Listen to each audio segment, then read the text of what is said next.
Kevin McCarthy has a history of saying things that he later denies having said. And when he is confronted with recordings of his own words, tries shamelessly to explain them away as being speculation or out of context. His latest embarrassing reversal is on the subject of Ukraine's defense against Russian aggression, which he described in 2015 as, quote, the greatest threat to European security since World War II, unquote. Now, he maintains that if he becomes Speaker of the House, we, quote, are not going to write a blank check to Ukraine, unquote. What does my Kevin, as former President Trump referred to him as, actually believe? Or is he simply a hollow man, headpiece filled with straw? I'm Griff Somke. And I'm Jay McKenzie. And this is the Did Nothing Wrong podcast.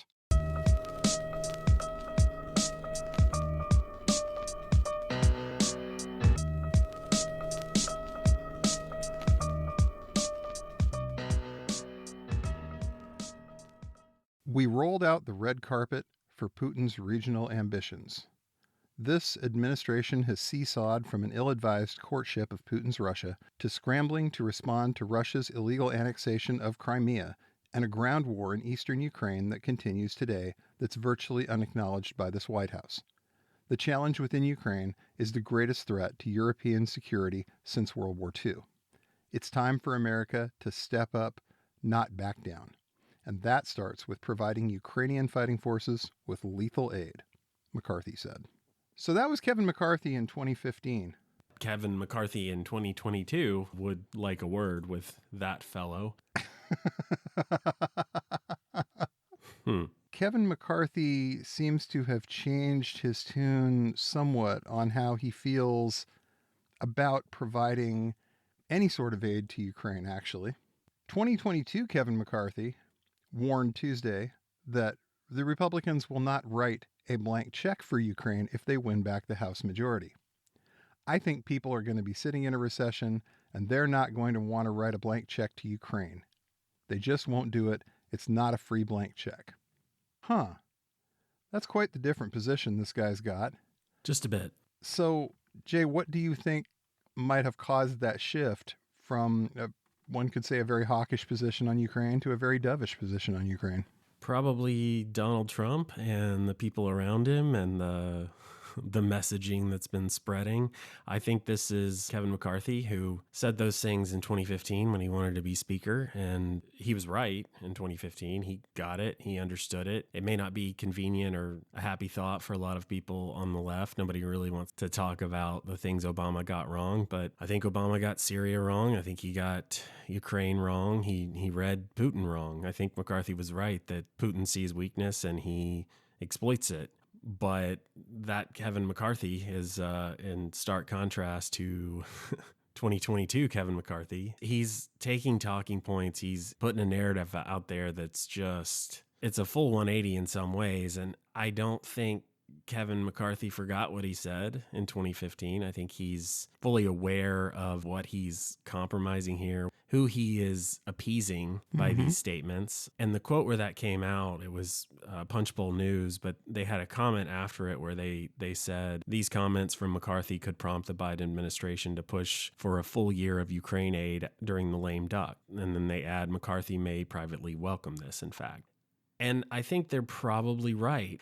I think it's just a cynical power play. This is what Kevin McCarthy has to say and do to get the votes to be speaker. And whatever he wants or doesn't want, I think he's pretty consistently showed that he is willing to do what it takes. He wants that position. He wants the power. He wants the standing in the party. And this is the way the party is moving. So there may be kind of a back and forth between what McCarthy says publicly and what is actually going on and what he's pushing for behind the scenes. But I think these statements really open the door for people like Tucker and Bannon and Alex Jones to go, okay, he said it. Now he's got to live up to the standard that he said. Okay, he said it. Go do it.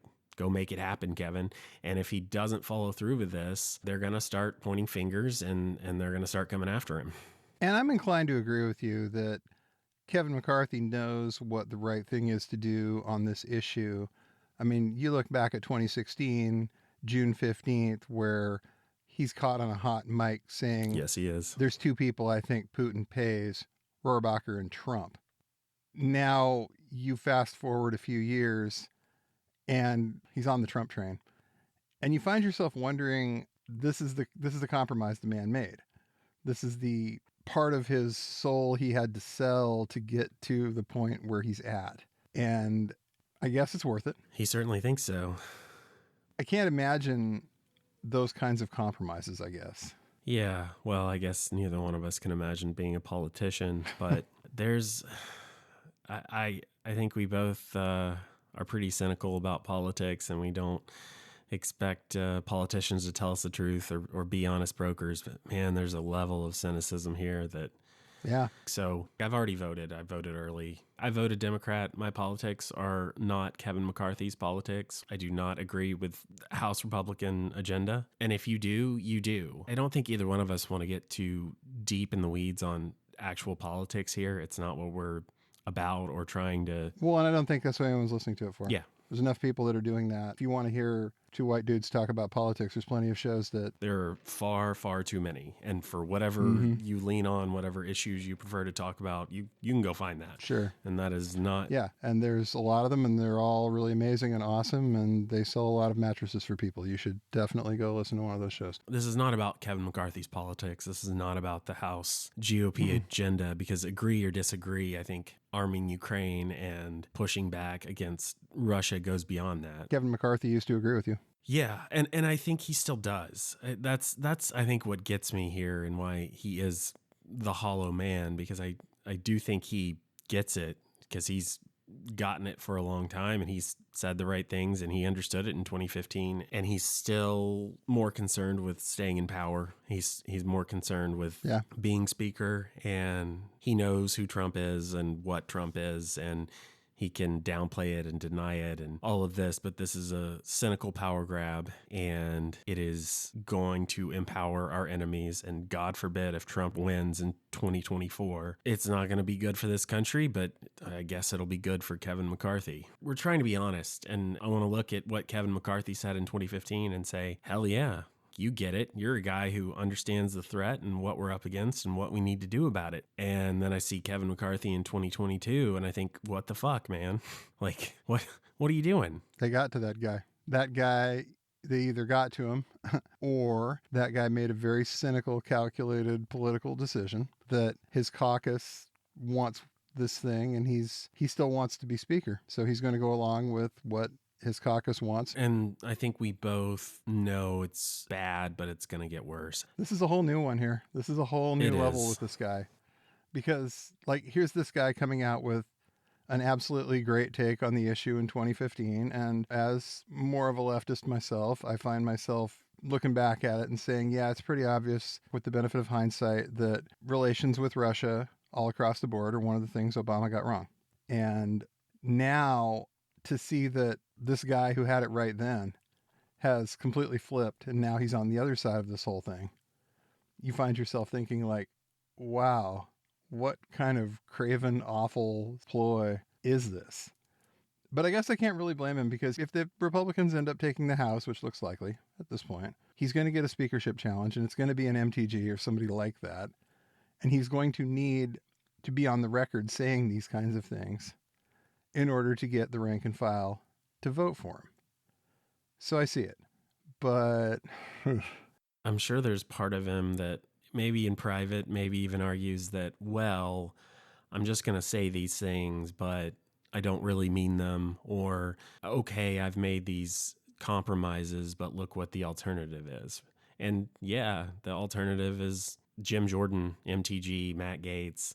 There are certainly more establishment options out there, but I'm not sure that they can win anymore. No. And if they can, I don't know how long they can hold on to it, because really anybody who goes up against Trump in any sort of meaningful way, they're going to get shoved out. The wind's changed. It's the party of Trump now. Anybody else, DeSantis, whoever it is, who's trying to claw their way in, has a steep hill to surmount there. He needs votes from all these other really fringe candidates that are going to be in Congress soon, unfortunately, some of whom were helped along by Democrats in a cynical election ploy, which starting to look worse and worse by the day. It is. It's not good. I think McCarthy can read the room, and he understands that this MAGA wing of the GOP is ascendant. There's still a minority, and it's even a fairly small minority of House Republicans who are going to say we need to stop arming Ukraine. They're really going to come out and forcefully be against this, but they do exist. More are coming, more are on the way pretty soon. This is still being talked about as a fringe thing, but it's, if you remember the anti-war left through the Cold War, well, that's on the right now, and some people on the left. It's going to be a thing regardless, but if Trump is president again, it's going to be much worse. And if people like Kevin McCarthy keep shrugging, then it's also going to keep getting worse. Remember 2017 where we saw like sort of, I'm going to say the first stirrings of this outside of like Rand Paul and people like him. 2017, there was the rally and the whole push against Syria. The Syria strikes. Yeah. Some people, obviously, it was, a very craven political move, but there were people on the right that were very anti-war, and that's not historically the kind of thing anyone on the right has said since I've been alive. But now you got right-wingers doing rallies about this. Yeah. And again, this is something that we keep going back to. Right-wing media just skews in this direction. And I think even the mainstream media articles that I see on this, they're hinting at it. They're certainly mentioning, hey, there's this pro-Putin, or at least advancing Putin's agenda wing of MAGA, of the Republican Party. I think you have to read these takes all day. I think you have to understand what are the Kremlin talking points, and then remember how often these are being repeated on social media, on podcasts, on the things that the vast majority of Republican voters are listening to and getting their news from. We've seen this before. QAnon started off as this weird fringe thing that very few people got or understood or paid attention to, but it was pretty clear that it was going to gain steam and it was coming down the road, and then it became part of the mainstream. It became part of the culture. It did. And then there's the people who aren't QAnon supporters, or at least don't publicly admit it, but it's the QAnon light. We have all the same talking points, but I don't want the QAnon baggage. And when people listen to me, they know what I'm talking about. They may not necessarily say the words Q or even necessarily believe that there is a government insider with a Q clearance that is leaking information, but they believe it's something like that, and they don't have a problem repeating a lot of the stuff. They still love Mike Flynn to death. Oh, yeah. Yeah, who, of course, denies doing the QAnon pledge, even though he's on video. He's on video doing the QAnon fucking pledge. I'm sure it's a deep fake. Oh, God. When those get more prolific and they're out there more, oh, my God. We are already almost at that point now. It's going to get worse. I think that from a big money perspective, from a large corporate donor perspective, Kevin McCarthy is still the more appealing alternative that you want out there. Got Marjorie Taylor Greene on the record saying that, a GOP-led House will start investigating companies that stopped donating to Republicans after the Capitol riot. There's a lot of big corporations that did that, at least from a very performative sense. Some of it was very short-lived, but there were some big ones. It was a narrative they had to get behind for at least a few minutes. And now this person who could end up being speaker and will have some sort of leadership role in a Republican-led House is saying, we're going to investigate you, why you stopped giving us money. I can see why you wouldn't want that person anywhere near the levers of power at this point. Yeah, and Kevin McCarthy is establishment enough that he can keep the money flowing. And maybe that's part of the reason Trump and people around him can put up with him, even with all these past statements where, yeah, like you said, McCarthy said that Putin pays Trump. And then, of course, McCarthy was confronted with this by reporters and he denied saying it. And then they played him the tape, and then he said, "Oh no, it's it's a joke. It's a joke." Ha ha ha! I was kidding. Yeah, just funny. Despite the fact that on the tape he says, "I think there's two people I think Putin pays, Rohrabacher and Trump," and then Paul Ryan shushes him and says, "No, we're all just family around here." And McCarthy says, "Swear to God." Totally. Yeah. So just trolling, guys. Just a joke, guys. But McCarthy's done this before. He after January 6th, he criticized Trump. He said Trump bears some responsibility for the violence, and he made it clear that, hey, this was not Black Lives Matter or Antifa. This was Trump supporters and people in Congress, and Trump himself urged them on. Then later on, it gets revealed that McCarthy had floated the idea of Trump resigning, and he said something like, I'm sick of this guy. And once again, McCarthy denied it. And then there was a tape, and he explained it away as just talking in hypotheticals and just playing out certain scenarios that could happen. Like, oh, those are my words, but you've taken them out of context. So why does Trump put up with that? Why do his supporters put up with that? Well, I think, yeah, like we're saying, the money is still flowing to Republican campaigns. They still want to win elections. They need money as much as anyone needs money to run a political campaign at this point. Yeah, it's just what it is. You need a lot. You need your talking points and your agendas. I don't know. Your trolls, your shit posting. You need your bomb throwers, but you also need your big corporate donations, because if you don't have that, it's going to be incredibly hard to buy those ads last minute in various key races and win them. They still keep playing those TV ads for a reason, right? It works. They work. It works. Yeah. And now it's YouTube ads and internet ads. You're seeing the new media ads, and essentially this is the kind of thing, I mean, it may be new media, but it's old money. The money doesn't change. You have to have enough money to pay canvassers on the ground in Florida to go out and, wear Rubio shirts and hats and get beat up. You have to do any number of things, and, large amounts of corporate cash could definitely help there. You mentioned the attack on a Republican operative. Yes. I think Marco Rubio called him a volunteer, but he's being paid by the Republican Party. So who was attacked? Definitely attacked, and there's no place for political violence in this country. I condemn there is that. Not. We condemn that. We condemn that. Absolutely condemn that in the strongest possible terms. No one should beat up political operatives for doing political activity. That should not be done. Agreed, completely. But the circumstances of this attack are very unclear. And Marco Rubio is the reason that this uncertainty even exists, because he said that this was politically motivated, and there is still no evidence other than Marco Rubio said that is the case. Right. The attacker's mom is a registered Republican. She says the kid's never voted in his life, and based on his felony record, I don't have too much of a hard time believing that he never actually voted, because I don't know how they do voting rights in Florida specifically when it comes to felonies, but this kid has been committing felonies since the time he was about 16. So probably. But then you look at Rubio and what he's saying and his comments, and it's very Trumpy. It's criticizing the media. I don't think he said fake news media, but he essentially put it in those terms of, you can't believe the media because they're just selling you another line. Shame on the media for victim blaming. Yep. And we have our own issues and criticisms of the media, but what Rubio is doing right now is not honest, but it is Trumpy. Mm-hmm. It's a choice. Everybody has made choices. We are where we are because, the mainstream media has made some choices to get some coverage wrong and say some things that they shouldn't have said, or the way they shouldn't have said them. But it opened the door when they start doing that for people like Marco Rubio to say, this is the media making it up.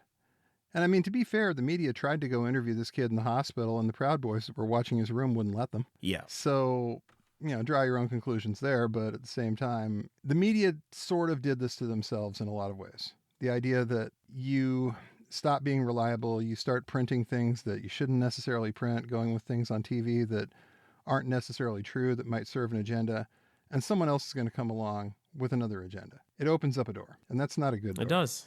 And Trump just went headfirst into that door, and people kept coming in behind him, and here we are. But it's still worth saying that it's a choice, and McCarthy's move towards these more Trumpy behaviors and talking points and what he's selling, okay, it might keep him in power. It might get him the speakership if the Republicans take the House, but if he wants to keep it, what's the next compromise? What's the next thing that he's willing to give up? What's the next personally held belief that he's willing to either compromise on or just forget about? How many more knees has he got left to bend? Yeah, I think we expect a cynicism, but I think when you look back, it what he's willing to do, it's not good. He was right when he said in 2015 the challenge within Ukraine is the greatest threat to European security since World War II. It's a great take. Absolutely. That's a great quote. It's right on the money. He nailed it. But now 7 years later, nothing really has changed. Some of the people in charge and some of the players on the ground, and yeah, the Russians have put a lot more troops in Ukraine, and it's a much bigger conflict than it was, but that threat is the same. Mm-hmm. And Kevin McCarthy just doesn't care anymore. Yeah, I mean, he's obviously fine with kicking that can down the road at least another 7 years or whatever, and seeing what Putin's up to in 7 years if we cut aid to Ukraine now. How's that look? Yeah, if we start cutting aid to Ukraine, or we start chipping away at it, or we start giving in to, well, we can't write a blank check, so we've got to check this, we've got to check that. We can't send those. We can't send as many of these. We can provide the weapons, but we can't help you rebuild your school or your hospital or whatever it is. Well, okay. And like you said, what's that going to look like? And if we're going to make the compromises today, what compromises is it going to be in 6 months or a year or 2 years? If Trump, God forbid, gets reelected and Kevin wants to stay on as speaker, maybe they don't let him. Maybe that is the time that MTG or one of that crowd manages to take the job from him.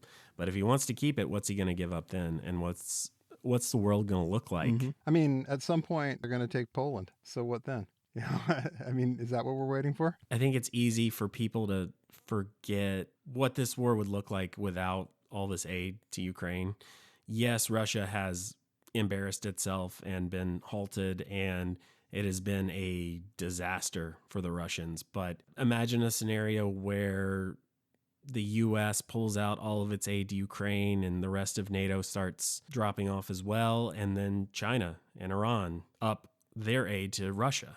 Slowly but surely, the tide is going to turn and shift. The front lines are not frozen, but it is a sort of war of attrition at this point. It is kind of, they're all bogged down, and Ukraine did get temporarily they made some big gains for a few weeks, but then that has slowed down considerably, and the Russians have made a few gains in the south. But if there's a dramatic shift, if the Ukrainians no longer have the bombs that they need, the ammunition that they need, everything else that goes into fighting this war, and Russia gets more help, or at least time to train and reorganize and resupply, then the ending to this is not predetermined. It's not been decided. We could still be in the very early days. And if we waver, the historical implications of letting Putin get away with this are not good.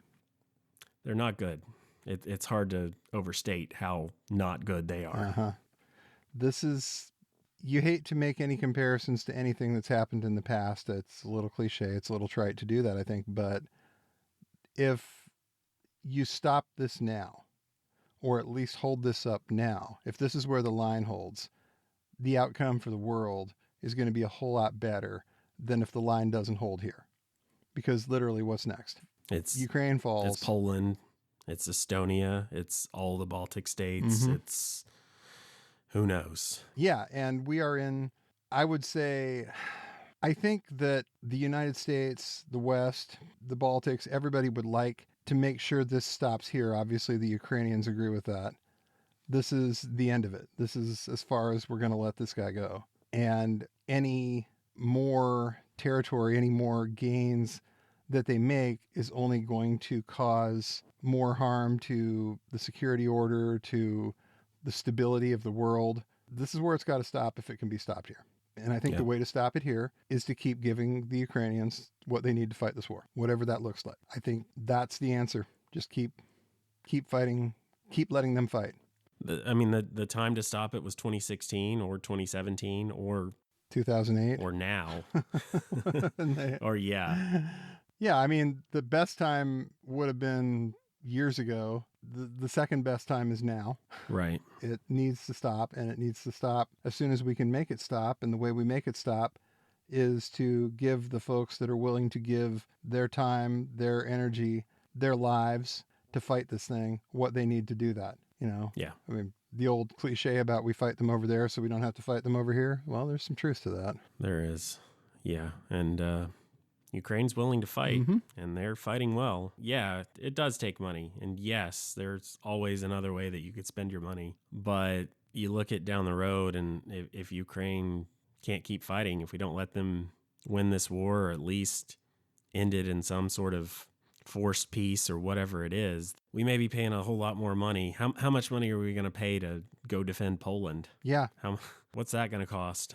What are we going to have to spend to keep the Chinese out of Taiwan? Yeah, or the next place. Or maybe they take Taiwan and then it's what? Is it Japan? Yeah. Is it South Korea?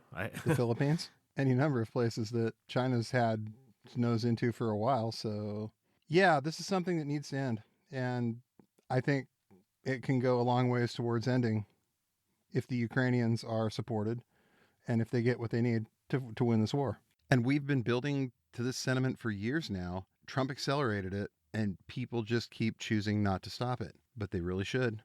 We see what these talking points are, and we know that it's working on voters, and we know it's going to build. So it's like, you think it's one compromise here. You think you're just, no, we're not stopping the aid. We just want to have oversight. We just want to see. We don't want to give them a blank check. We just want oversight. Yeah, this is how it starts, Mhm. and this is how you open the door. Kevin McCarthy opened the door in 2016, and in that room with Paul Ryan, when they just decided that, maybe Putin does pay Trump, but We know who these guys are, and we don't care. yeah, the party winning and all of that was more important. That's how it starts, and where it ends is some other January 6th type event, but maybe worse. Yeah, the road to hell, as it were, paved with compromise. Yeah, there are no good intentions here. There are just cynical power plays, and Yeah, it's not good. so I think it's easy to hem and haw, and well, Kevin McCarthy, he's not great, and this compromise isn't great, but he's still better than the alternative. Well, maybe he's not. Maybe it would be better if they're going to have the House to have an MTG or Matt Gaetz as Speaker, because at least that way you see their face. You know where the party's at these days. There's no sort of veneer of respectability on it. Well, all we can say is we know that Kevin McCarthy is willing to compromise on just about anything, because consistently, when he lets that mask down and we see what he really thinks and what he really feels about Trump, he is more than willing to deny it and attack the people who say it and make sure that he gets back on side with Trump. So if he's done it, well, fool me once. Thanks for listening to the Did Nothing Wrong podcast. If you want to hear more, you can go to didnothingwrongpod.com. You can also follow us on Twitter at James, the word 4 and the letter M, all one word, and Grizza BJJ, Grza BJJ, as well as DNW Pod. Thanks again for tuning in, and remember, everyone mentioned did nothing wrong.